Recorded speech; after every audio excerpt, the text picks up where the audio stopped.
Audiolivro Sistema da Chave Mestra, versão original. Parte 4. Perguntas de estudo com respostas. 31.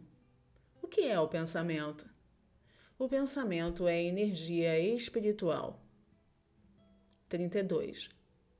Como é transportado? Pela lei da vibração.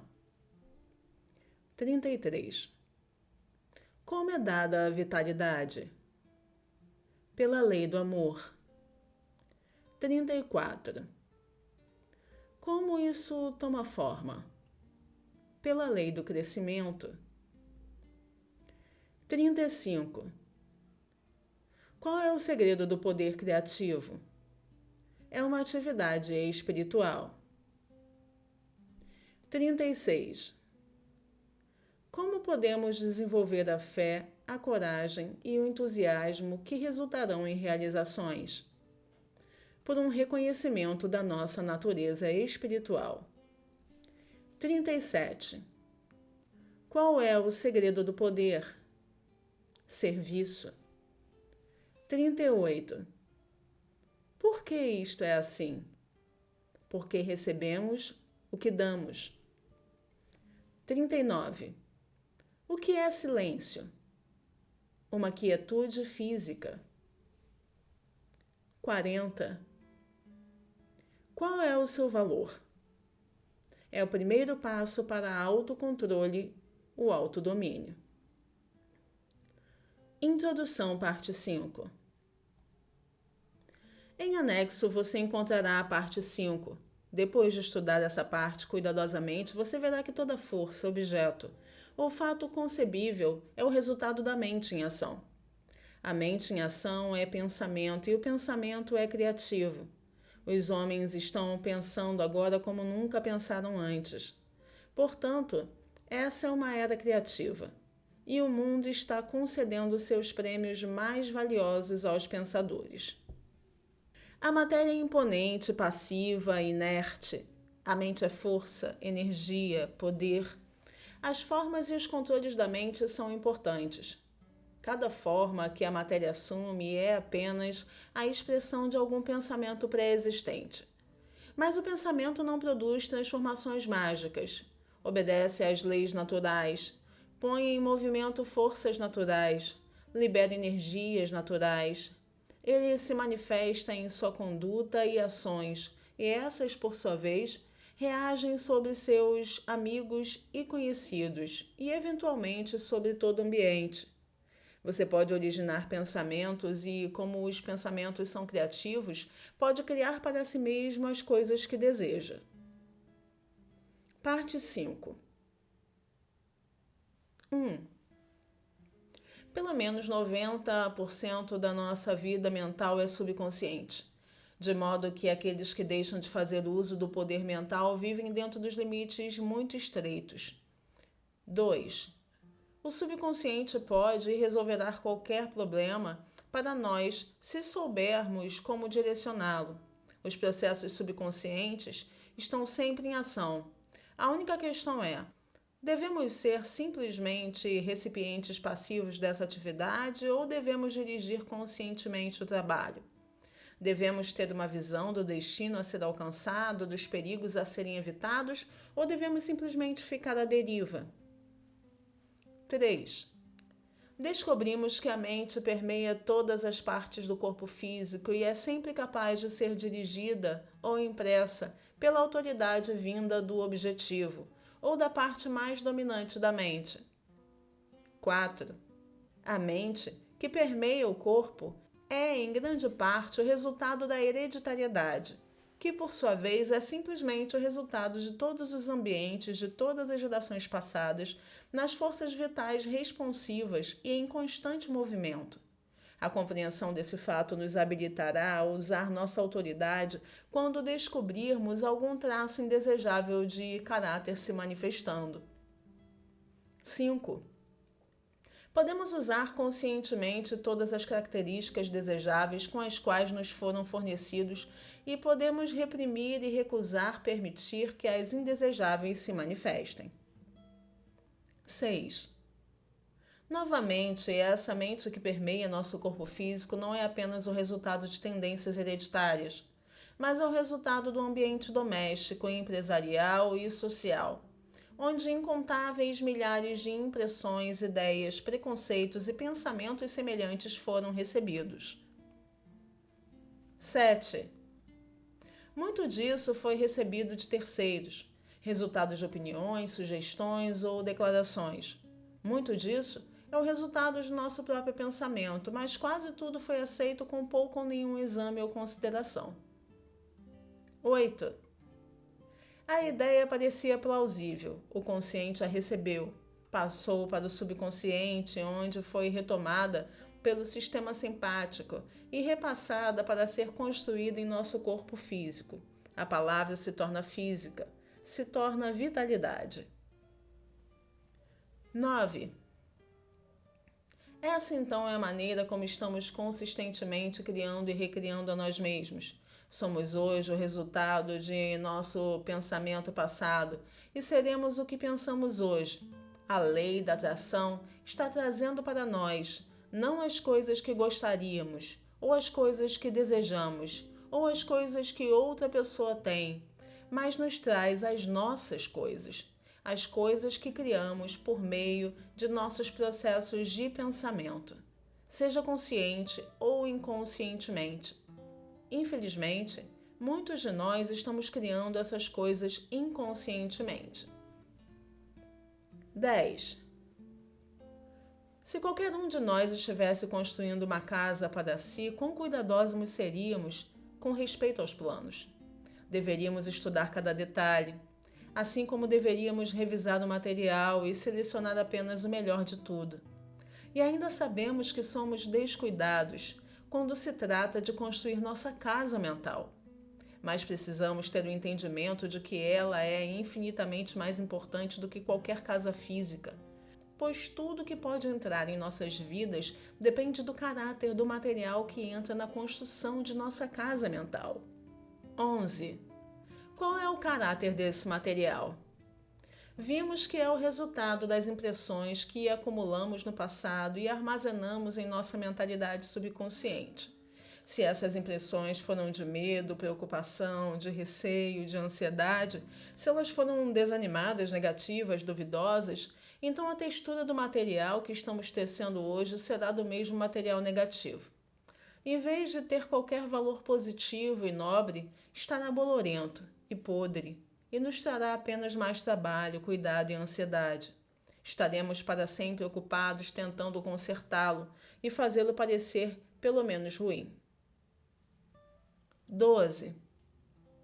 Mas se não guardamos nada além de pensamentos corajosos, se fomos verdadeiramente otimistas, positivos, e agimos de modo a remover de imediato qualquer tipo de pensamento negativo na pilha de sucata mental, e nos recusamos a ter qualquer coisa a ver com isso, nos recusamos a nos associar a tais inclinações ou mesmo identificar-se com essas crenças limitantes de alguma forma, qual será o resultado? Simples. Nosso material mental passa a ser do melhor tipo. Podemos tecer qualquer tipo de material que quisermos. Podemos usar qualquer cor que desejarmos. Sabemos que a textura é firme, que o material é sólido, que não se desvanece, e não temos medo, não temos nenhuma ansiedade quanto ao futuro. Não há nada a esconder, não há lacunas e pontes rachadas. 13. Esses são fatos psicológicos, não há teoria ou suposições sobre esses processos de pensamento. Não há nada de secreto sobre eles. Na verdade, são tão claros que todos podem entendê-los. A única coisa a fazer é uma limpeza mental. E fazer essa limpeza todos os dias. E manter a casa limpa. A limpeza mental, moral e física são absolutamente indispensáveis se quisermos fazer algum tipo de progresso. 14. Quando esse processo de limpeza mental da casa estiver concluído, o material que resta será adequado para a construção do tipo de ideais ou imagens mentais que desejamos realizar. 15. Há uma boa propriedade à espera de um reclamante. Seus amplos acres, com plantações abundantes, água corrente e madeira de qualidade, se estendem até onde a vista alcança.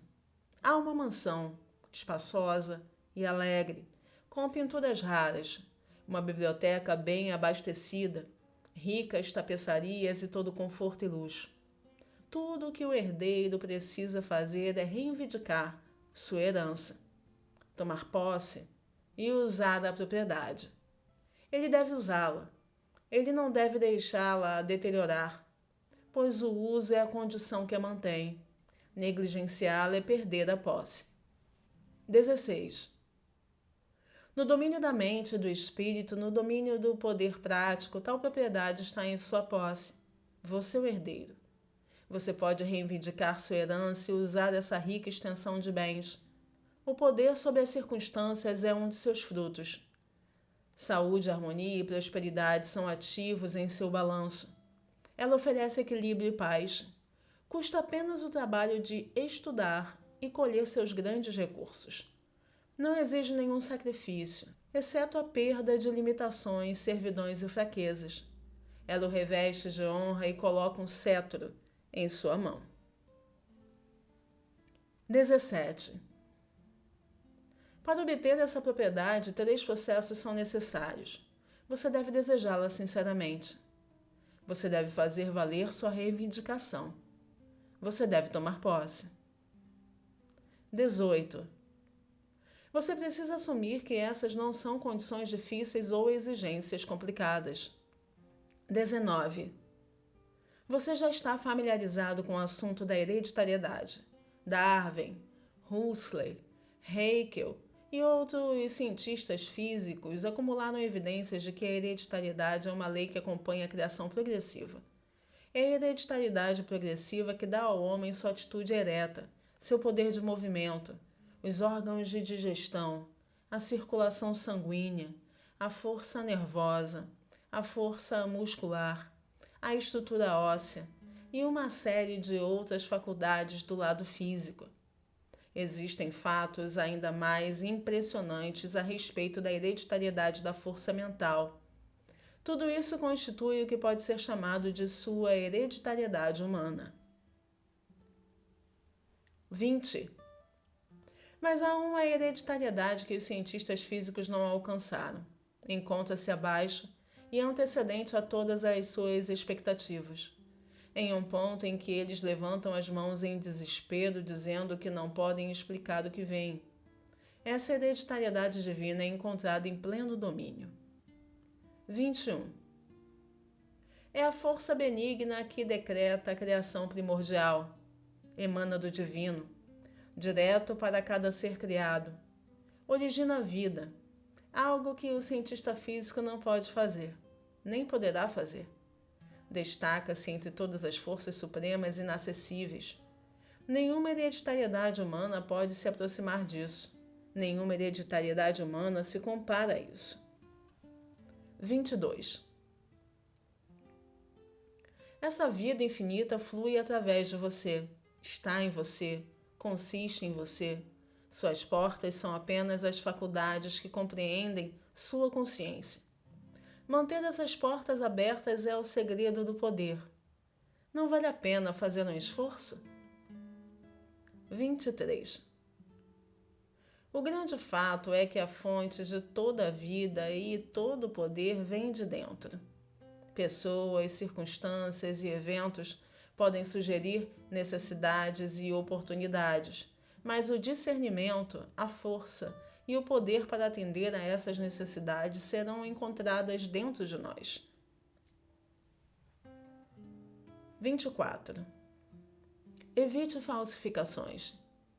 Construa bases sólidas para a sua consciência sobre as forças que fluem diretamente da fonte infinita, a mente universal da qual você é imagem e semelhança. 25. Aqueles que obtiveram essa herança nunca mais serão os mesmos. Tais pessoas que atingiram esse patamar adquiriram uma sensação de poder nunca antes sonhada. Elas nunca mais poderão ser tímidas, fracas, vacilantes ou medrosas. Esses indivíduos estão indissoluvelmente conectados com a onipotência. Algo neles foi despertado. Eles repentinamente descobriram que possuem uma tremenda e latente capacidade da qual até então eram totalmente inconscientes. 26. Esse poder vem de dentro, mas não podemos recebê-lo a menos que o concedamos. O uso é a condição sob a qual temos essa herança.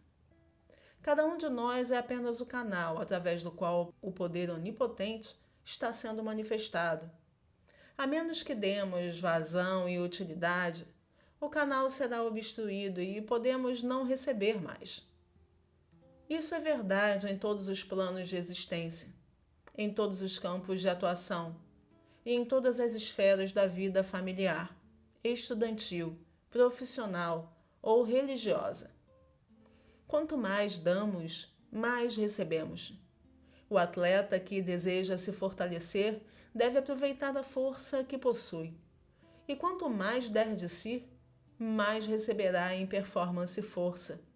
O financista que deseja ganhar dinheiro deve utilizar o dinheiro que possui e investir, pois somente com o uso dele poderá obter mais. 27. O comerciante que não mantém suas mercadorias circulando logo não terá nenhuma entrada financeira. A corporação que deixa de oferecer um serviço eficiente logo não terá clientes.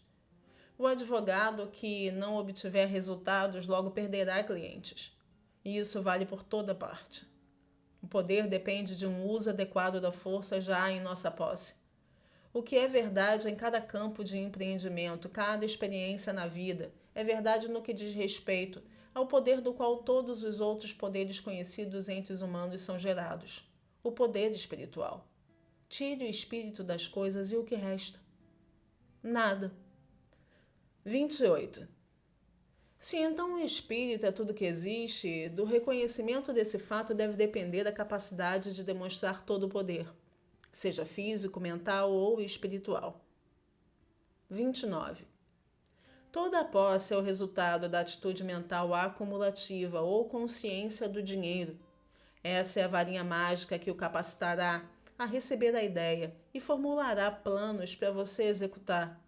E você encontrará tanto prazer na execução quanto na satisfação de sua realização e realização. 30.